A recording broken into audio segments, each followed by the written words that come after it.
Taylor's being shown as the, looks like a bit of a scoreboard glitch. But the lights are out, and away we go. Looks like a pretty good start for Mainfern. Yeah, he's going to get ahead of Taylor right away. Unsurprisingly, Ritzy Raccoon's going to slot into second place. Looks like the scoreboard's a bit glitchy. And Mainfern locks up into turn one and goes wide. That is not going to help his case at all, and it's just handed the lead to Ritzy Raccoon in the Red Bull car. And now he's going to be under pressure from Taylor's AI, actually. Unless Taylor has already rejoined the game. Taylor and Deer Hunter, I'm not sure if they're still ghosted, but we'll check in a minute. Ritzy and Boss Cookie have been handed first and second place after both of the leaders suffer a bit of misfortune at the start. Of course, Taylor with the disconnection and Mainfern with that very weird lockup. Not entirely sure what happened there, but Ritzy is now going to try and pull away. He's already outside of DRS range for Boss Cookie, so that if he can stay there until the start of lap 3, that'll be very good for his chances of winning this race. As there's a yellow flag on the middle sector, I'm not sure why, no one seems to be around. But the leaders all very bunched up at the moment. We'll have to see how long that lasts. Only time will tell. We'll probably get a safety car at some point during this race. And it looks like everything is shaken out now, scoreboard-wise, to where it's supposed to be. So you can finally see Ritzy is in the lead, followed by Cookie, Mainfern, Taylor, Neymar, and SSR Zampa, who we're looking at here in the McLaren car, currently chasing down Neymar's Alpha Tauri.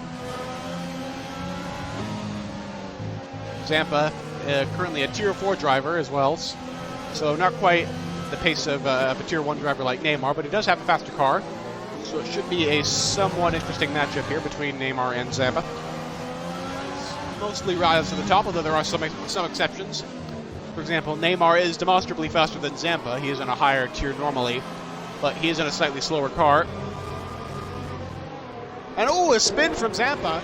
Joe going head-to-head with unknown Ute here. Williams versus Alfa Romeo. Looks like Ute's going to have the edge with DRS. And yeah, the Alfa Romeo is quite a bit quicker on the straights than the Williams, so he is going to close out that move. And we're currently getting like followers per stream. We could reach 900 by the end of February. As Zampa now is going to complete the move down the inside of Joey. Yeah, the late winter, January, February, is normally when the hype is lowest for the F1 games. As Sainz finally executes that overtake on Zizou for 7th place, and it looks like the timing sheets are glitched a bit. Oh, it's Sainz spins. Sainz is spun, and Zizou's going to have to take evasive action that way. So we'll just unclutter the screen by getting rid of that. Boss Cookie trying to move on unknown Ute here. Looks like he's going to get it. Ooh, that's a very ballsy place to overtake. Came out of the pit. And Joe, really, just holding up all these people on his hard tires.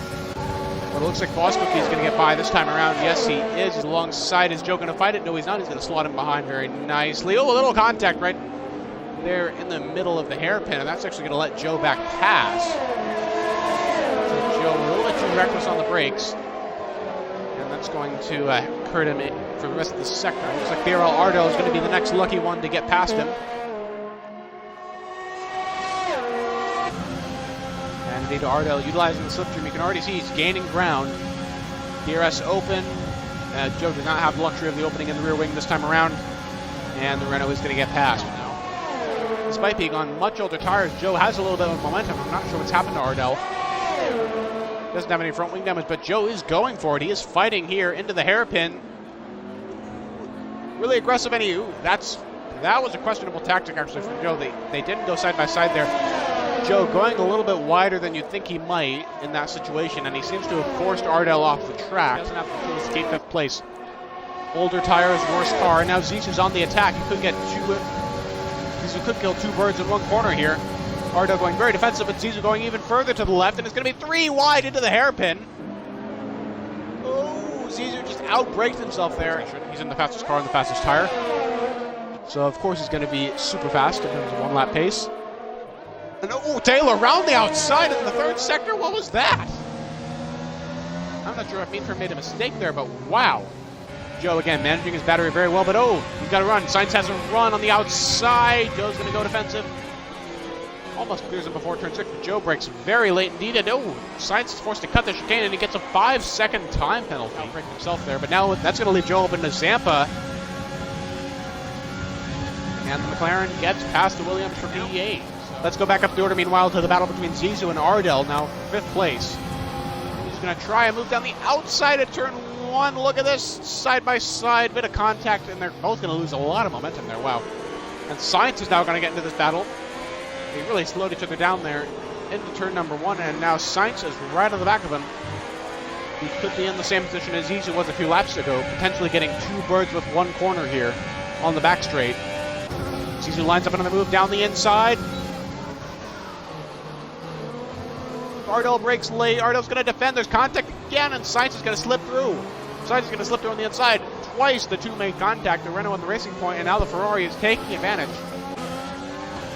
And if they just keep wobbling like this for much longer, it could invite SSR Zampa into the fight. And they do not want that at all. I'm sure Sainz now going to have the DRS. Ardell will have no such luxury. And he's going to breeze by the Renault here. Who actually, Sainz is trying it. Sainz is trying it on Ardell. Through turn one again, they make contact. And Ardell's forced to cut a little bit, and that's going to give him a 3-second time penalty for multiple warnings on the track limits. So again, penalties, not very common in Vietnam, but they can happen in situations like that. And we'll have to see whether Ardell actually made that mistake on his own, or whether he was forced off the track by Sainz, in which case Sainz could get a penalty. No one making a move into the seconds, into the chicane. Ooh, Boss Cookie thinking about it on Zizou. He's going to try the cutback. Zizou. Cookie, look at that move from Boss Cookie in the racing point. He's got some excellent momentum right now, and he's going to try and chase after Sainz now. No, he isn't. He's just a little bit too far back. He gives the Renault a little love tap. Let him know he's there, but... Oh, Cookie sneaks up the inside. Where'd he come from? Cookie was pretty far back into turn one, but he had an excellent apex, clearly. Cookie having supreme confidence on those medium tires at the moment. He might not be able to make it to the end of the race on him. It will be a stretch. But right now, he is absolutely flying. He's going to get past Ardell, it looks like, into turn number 6. Yep, Ardell can't quite brake late and defend. Zampa, meanwhile, going after Aero Sainz, can't quite do it into turn 8. Cookie's going to get a great run. Oh, squirrely stuff from Cookie. And that's going to cost him a chance at Ardell, possibly. Down the back straightaway. Well, let's see. Canada King Arcaf asking, what's up? We've got a lot up right now. We've got a 5-way battle for 5th place. That's what's going on right now. And it is seriously interesting at the moment. Cookie getting past Ardell. Not quite. Ardell breaks late. Tries to keep it. Ooh, Ardell forcing Cookie off the track a little bit there. Cookie, what can he do in the final corner? Ooh, Ardell not having a good final corner at all. He could get past here. And it looks like he will into turn number 1. Ardell trying to stick it, but can't quite do it. Might be the cutback. A little bit of contact there as he tries the cutback. He's still poking his nose in. He's just barely alongside. Cookie goes off the track temporarily on the outside, and that's going to give Ardell more of an opening. But Sainz, oh, and they spin! Riding on board with Taylor. Going off the final corner. Looks pretty good so far. We're back to racing speed. Drivers can now officially overtake. Taylor getting a pretty good launch off the final corner. Well, Boss Cookie getting past the teammates. They're side by side into the hairpin. It looks like no, he's going to back out. Probably the wise decision. Distance painfully close. Taylor France at the fastest lap, 135.5 at 3.1.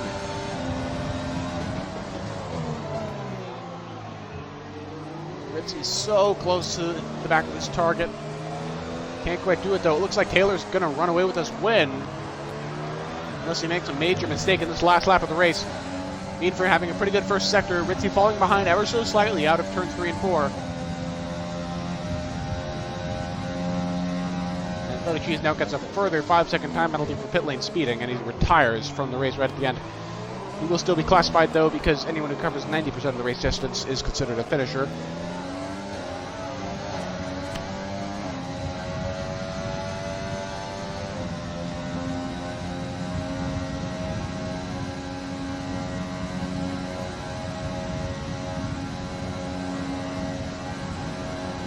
On the final lap here, and it looks like Taylor is going to get it. He is going to get this race win.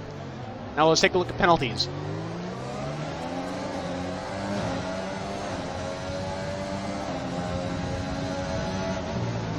Everyone pretty much either has 3 or 6 seconds. The only one who is currently in a position to be hurt by penalties is Ed Taronia, and I suppose Zizou is as well. I guess Zampa and the McLaren could actually still get 5th place here. He is pretty close at the moment to Cookie and Zizou. Ooh, slapping the wall right at the end is Ritzy, but Taylor Clan in the Red Bull from pole to disconnection to lead to win the Vietnam Grand Prix, and Ritzy Raccoon on the final corner. It looks like he's being classified ahead of Meanford. Yeah, okay. It looks like we've still got some glitches here. Officially, first across the line is Taylor, followed by Meanford, and followed by Ritzy, since none of them had any penalties.